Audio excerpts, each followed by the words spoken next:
If you thought the NDAA was bad, National Defense Authorization Act of last week was bad, if you thought that that was hardcore, the secret arrest of Americans, the end of posse comitatus, military on the streets, the whole world a battlefield, if you thought all the announcements that they want to take your pension funds and put them into government control was bad, if you thought any of this MF Global stuff was bad, this new piece of intel that came in today that we researched all day and then put an article out just an hour or so ago on or less, if you think that all of that was crazy, this little piece was a crystallizer, was a real indicator of just how serious things are. And what am I talking about? Well, there it is on screen right there. Exclusive government activating FEMA camps across America, across the United States. And of course, that's quite a headline. We have the emails, we have the internal Halliburton KBR documents, government defense and infrastructure, not for public eyes, restricted info, sent to us by people in government. I'll just leave it at that. And it's got the 5 regions for the FEMA camps, and it talks about barricades and barbed wire and armed guards, and it says that they've built the camps and that now they need to get ready to staff them, and that they need to be ready within a 72-hour period for the guards and the people in the canteen with the food and the launderers and just the whole 9 yards. There it is. So they've been setting this up for more than 2 decades, and now they started earlier in the year, back in February of this year, advertising for upwards of 100,000 internment specialists here in the United States, and now we're learning where they'll be at. Now this particular manning of the camp is your local sports stadium, your local FEMA center. These are 300-person camps to 1,000-person camps where they then interrogate you and go over things, and then you're sent off to the 1 million-man camps that we're going to be breaking down. But I tell you what, I did a whole report on this. Oh, thank you, Marcos. Appreciate that water. I've done a whole report on this that's coming up. But I suggest that you do what anybody with common sense, and of course our listeners, I think I have a little extra common sense, I would call your friends and family right now. And I would tell them to mosey on over to Infowars.com so they can see this information. And I would tell them to get this information because it's a lengthy article that Kurt Nimmo and I put together this afternoon. It goes over all of it.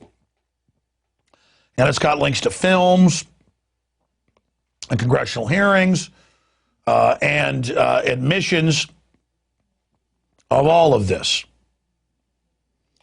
And so I want to challenge everybody to call their friends and their families now and realize that the new economy is to put tens of millions of people, we already have the biggest prison population in the world, in this archipelago, this giant chain of facilities all over the country. Because it's all there. All the government documents, all the government admissions, a civilian inmate labor camp program run by the Army, where they're at, all the details down to how they're going to break the families up and where the children go and the forced inoculations and everything. The executive orders, the legislation, the congressional hearings. But I tell you, Glenn Beck used to giggle and laugh a couple years ago. He really enjoyed that. Where for over a month he built it up that I think FEMA camps are real. We've done an investigation and we're going to expose it on this date. Then the date would come and he's, oh, I'm sorry, we're not ready, but it's bad what we're finding. And then a day later, after saying, oh, we have popular mechanics, the yellow journalism specialist of the famous family of yellow journalism that wrote the book on it. They made a movie about it with Orson Welles, Citizen Kane. And they came out and they said that, oh, I did research, none of it's true, it's all fake. And they said, look at this website, it's a photo of a North Korean prison, doesn't exist here. And look at this website, You know, they say that this train station is a FEMA camp. And I had even predicted a few days before that they would go with that straw man attack because I'd sent them all the information. I could see what they were doing. And this is the military-industrial complex absorbing America and basically declaring a police state and reinstituting a form of slavery. They ship drugs in, they make laws where if you use the product that they ship in, you go to prison. And you work for 25 cents an hour, and the good old boys get on talk radio and say, good, make prisoners work. But did you ever think it's taxpayer paid for, the profits are privatized off of slave labor, you got 4 million plus people working in slave labor, and they work for below, on average, 25 cents an hour? What's that going to do to your wages? You think China's driving down your wages? You think Mexico? You think India? You think Paraguay is driving down your wages? At least there, it's pretty much a prison, but the families are getting something. This is people in prisons that are taxpayer paid for, and then the profit is off of somebody working for 25 cents an hour or less. Telemarketing, furniture, license plates, refurbishing computers. And by the way, the Japanese-American main group has come out and said they're worried about the NDAA and secret arrest of Americans and all the rest of this. I mean, it just boggles the mind that all of this is happening. And then on the heels of the NDAA, they've built the camps, they've admitted the camps are going in, and now they want the personnel to man them. And they say you've got to be signed up starting next year in February, and you've got to be ready from them on out. You're given a basic contract to be standing by to man the camps. So they're paying groups now to man the camps. I mean, let me think. They've been building the camps for decades. They've been keeping them quiet, but they're on old military bases and private facilities. That's admitted now in the Emergency Centers Establishment Act. It documents that our analysis was spot on. It's exactly what we had seen them building and constructing, but we were only piecing it together and reverse engineering, and it confirmed it all and more. In fact, it stunned me how accurate we were with the pieces we had. But now all the pieces are in the jigsaw puzzle. And so these things are in place. They build a bunch of them, small ones, medium ones, huge 1 million person camps. I mean, that's a big city. That's a camp the size of Austin, Texas. I mean, my God. And it talks about the civilian inmate labor camp. It says you're going to work in these. And I've heard Michael Savage years ago say, we're going to make these people that are in the camps work. We're not going to pay for you. No, I know you're going to work for nothing and then displace everybody else's jobs. I mean, I guess the slave camps that Walmart and others have bought their goods from in China, they're just going to move them here now. And of course, who cares if the Constitution says all this is wrong? They have basically thrown that down the toilet. Makes the crimes of Nixon look like something a choir boy would do. So Rex 84 is in place. All of this has happened. All of this has been done. And I am live here at 7:32 Central, 8:32 Eastern, reporting to you live right now,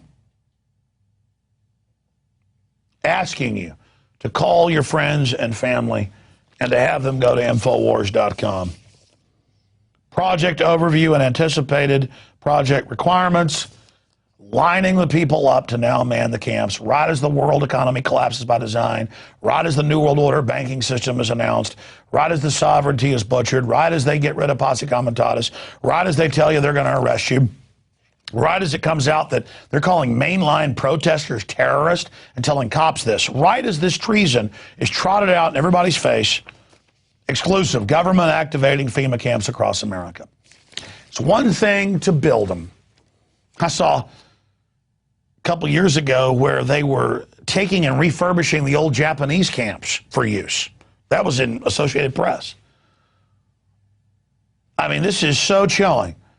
And then you see people like Colbert making fun of this, and you know, that's coming up later in the show we taped. It's just so sad this has to happen. I mean, this is not going to be good for 99.9% of us. This is not good for our society. The globalists have a philosophy of eugenics and post-industrial world and shutdown of the economy. And you look at what happened to the Japanese, where they took, many of them owned companies and shipping companies and fishing companies and big farms, very hardworking people in the free market system. Some of them were millionaires in the 1940s, which is like being worth hundreds of millions today. And they just took their stuff, raped their women in many cases. And their sons still, though, to prove themselves, went and joined the U.S. military and went and fought and died valiantly in the European theater. I mean, as if somebody who'd been American for 100 years couldn't be trusted. And they arrested some Italians and some Germans as well. In fact, Fredericksburg, outside Austin, they put up signs saying that they were a Dutch or Croatian, depending on which sign they put up, community. And they said, oh, we're not German. They took all the German signs down. Now it's a big tourist trap. And, you know, ran around saying, hey, don't come after us. We're not German. I mean, this is ridiculous. I mean, if we had a war with England, when we start arresting anybody who had an English name, oh, my name's Jones, or let's say we had a war with Mexico, which could happen. Mexico is just totally collapsed, out of control. Would we arrest everybody with the name Gonzalez or Hernandez? I mean, this is what we're talking about. And then you get the internal documents, and they are saying they're going to go after people who are constitutionalists, people who actually understand what's going on. I mean, remember, Fox News and Glenn Beck said there were no FEMA camps when it was in the Wall Street Journal before it got bought by Rupert Murdoch. I mean, this is the type of stuff that we're facing. Again, I shot like an hour and 45 minutes. There were a few screw-ups, a few graphics that went haywire. It's an incredible transmission tonight. You know, sure, it gets seen by members of PrisonPlanet.tv, and then it goes out on the web later to everybody else. And I'm sad that our average newscast only gets seen by a couple 100,000 people. And over a week, a few million watch the show. But, you know, my show started small on Access TV. The radio reaches 3 million a day now. But it's just, this is powerful stuff.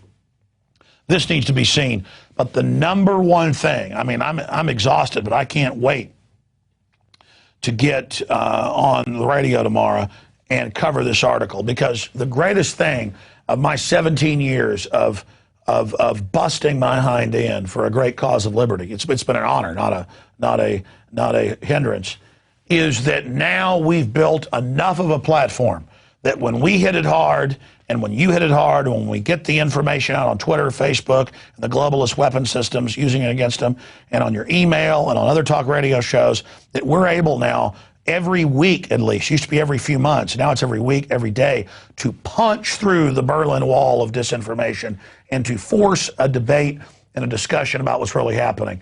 And we are getting numbers from police that call us and send us information that now 40, 50, 60% of their departments are waking up, because I and Ron Paul and others were willing to go out and talk about FEMA camps and military on the streets and stuff that sounded crazy. Now as it's happening, people are like, whoa, you're not a tinfoil hat wearer, you are Nostradamus. This is coming true. In fact, I had an Army officer call me last week, and he said, I was known as, his name is Bruce, you know, I was known as a tinfoil Bruce. Now I'm known as Bruce Adamus. And that's the same experience, because who cares if idiots laugh at you who are uninformed? I mean, that's like coming in and